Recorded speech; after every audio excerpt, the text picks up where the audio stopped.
Hi guys, welcome to revision time. आज है 20 जनवरी 2025। चलिए आज के करंट अफेयर्स हम स्टार्ट करते हैं।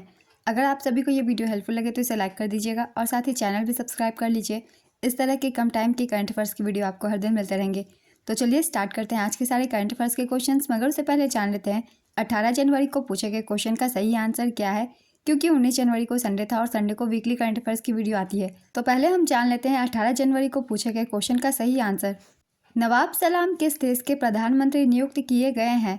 Option A Lebanon, option B Croatia, option C Vietnam, option D Somalia. इसका सही आंसर है ऑप्शन ए लेबनान। चलिए अब आज के करंट अफेयर्स हम स्टार्ट करते हैं। क्वेश्चन नंबर 1, आरबीआई ने बुलेट रीपेमेंट स्कीम के तहत गोल्ड लोन की मौद्रिक सीमा 2 लाख रुपए से बढ़ाकर कितना कर दिया है? इसका आंसर है 4 लाख रुपए। आरबीआई ने बुलेट रीपेमेंट स्कीम के तहत गोल्ड लोन की मौद्रिक सीमा बढ़ा दी है। पहले सीमा 2 लाख रुपए थी। शहरी सहकारी बैंकों के लिए नई सीमा 4 लाख रुपए है।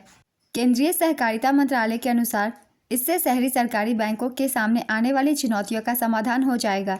इसके अलावा इससे प्राथमिकता क्षेत्र ऋण लक्ष्य को प्राप्त करने में भी मदद मिलेगी। भारतीय रिजर्व बैंक की स्थापना 1 अप्रैल 1935 को हुई थी। इसका मुख्यालय मुंबई में है और वर्तमान गवर्नर संजय मल्होत्रा हैं। ये 26वें आरबीआई के गवर्नर हैं। नेक्स्ट क्वेश्चन, हाल ही में केंद्रीय मंत्री राजीव रंजन सिंह ने कहां पर मेगा उद्यमिता सम्मेलन का उद्घाटन किया है? इसका आंसर है पुणे, महाराष्ट्र। राजीव रंजन सिंह ने पशुधन क्षेत्र पर केंद्रित मेगा उद्यमिता सम्मेलन का उद्घाटन 13 जनवरी को पुणे, महाराष्ट्र में किया। इस कार्यक्रम में 545 करोड़ रुपए की लागत वाली 40 पशुधन परियोजनाओं का शुभारंभ भी शामिल है। इसका उद्देश्य हितधारकों को एकजुट करना, चुनौतियों का समाधान करना और क्षेत्र के विकास के लिए उद्यमशीलता को बढ़ावा देना है। राजीव रंजन सिंह ललन सिंह मत्स्य पालन, पशुपालन और डेयरी मंत्री तथा पंचायती राज मंत्री हैं।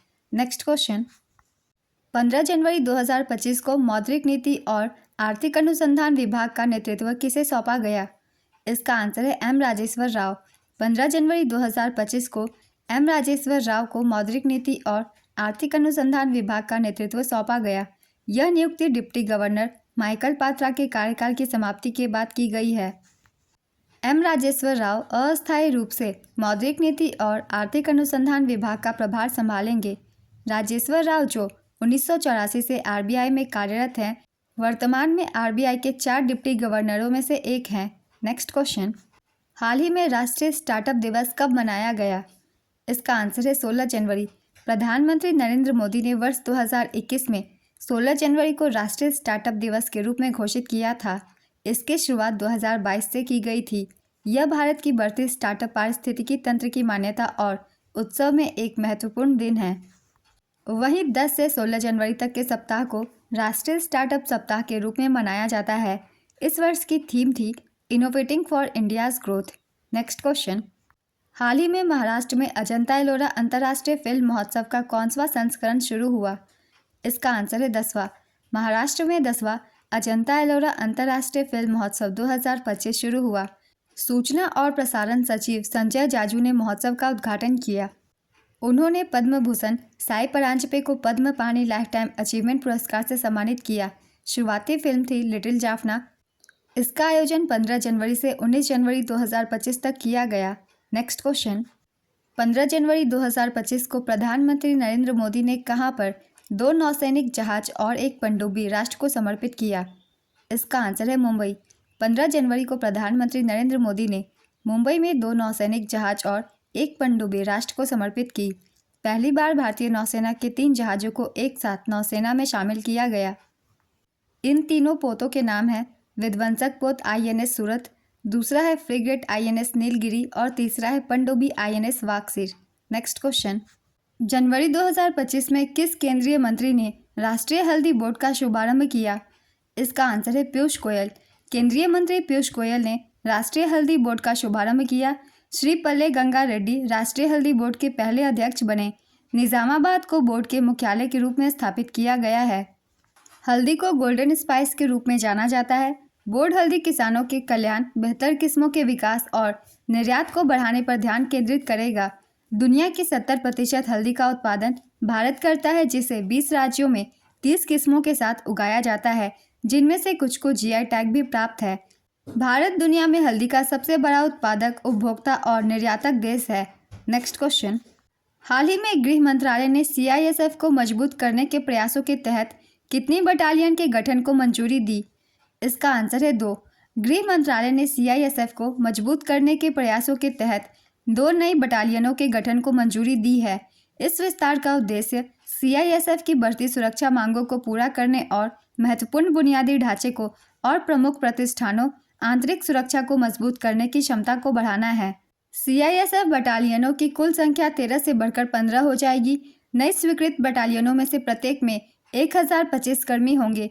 इस विस्तार में महिला बटालियन भी शामिल है, जिसे हाल ही में मंजूरी दी गई थी। इस विस्तार के साथ सीआईएसएफ की कुल ताकत लगभग 2 लाख कर्मियों तक बढ़ जाएगी। सीआईएसएफ की स्थापना 10 मार्च 1969 को की गई थी। इसके वर्तमान महानिदेशक है आर.एस. भट्टी। आदर्श वाक्य है सुरक्षा और संरक्षण। Next question. भारत की नवीकरणीय ऊर्जा की कुल स्थापित क्षमता बढ़कर कितनी हो गई है? इसका आंसर है 209.44 गीगावाट से अधिक। भारत की नवीकरणीय ऊर्जा की कुल स्थापित क्षमता दिसंबर 2024 तक बढ़कर 209.44 गीगावाट तक पहुंच गई है, जो दिसंबर 2023 में 180.80 गीगावाट थी। नवीकरणीय ऊर्जा प्राकृतिक स्रोतों से मिलने वाली वह ऊर्जा है जिसे बार बार दोहराया जा सकता है। इसे अक्षय ऊर्जा या स्वच्छ ऊर्जा भी कहा जाता है। नवीकरणीय ऊर्जा स्रोतों के उदाहरण हैं सौर ऊर्जा, पवन ऊर्जा, जैव ऊर्जा, ज्वारीय ऊर्जा और समुद्री ऊर्जा। Next question. हाल ही में किस देश ने वर्ष 2026 को ड्यूल ईयर के रूप में मनाने की घोषणा की? इसका आंसर है स्पेन। भारत और स्पेन 2026 को ड्यूल ईयर के रूप में मनाएंगे, जिसमें संस्कृति, पर्यटन और एआई पर प्रकाश डाला जाएगा। घोषणा करता है विदेश मंत्री एस जयशंकर। इसका उद्देश्य है भारत और स्पेन के बीच संस्कृति, पर्यटन और कृत्रिम बुद्धिमत्ता में प्रगति का जश्न मनाने के लिए। स्पेन की राजधानी है मैड्रिड और मुद्रा यूरो। प्रधानमंत्री का नाम है पेड्रो सांचेज। Next question. 50वां अखिल भारतीय पीठासीन अधिकारी सम्मेलन कहाँ पर आयोजित किया जाएगा? इसका आंसर है पटना, बिहार। बिहार में 50वां अखिल भारतीय पीठासीन अधिकारी सम्मेलन आयोजित किया जाएगा।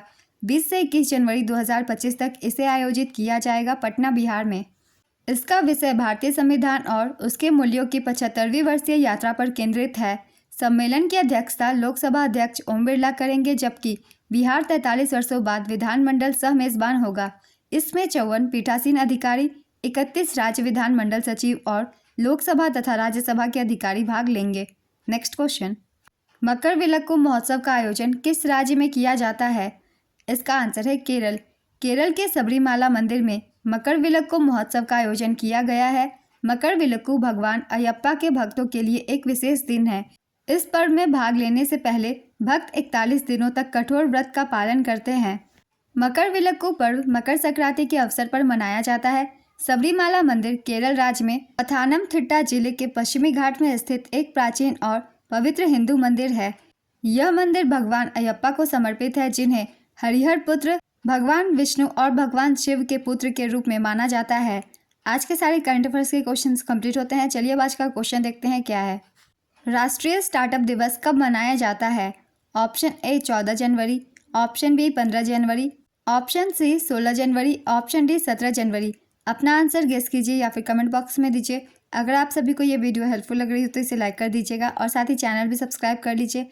इस तरह की कम टाइम की करंट अफेयर्स की वीडियो आपको हर दिन मिलते रहेंगे। फिर मिलते हैं अगली वीडियो के साथ। आप सभी को थैंक यू।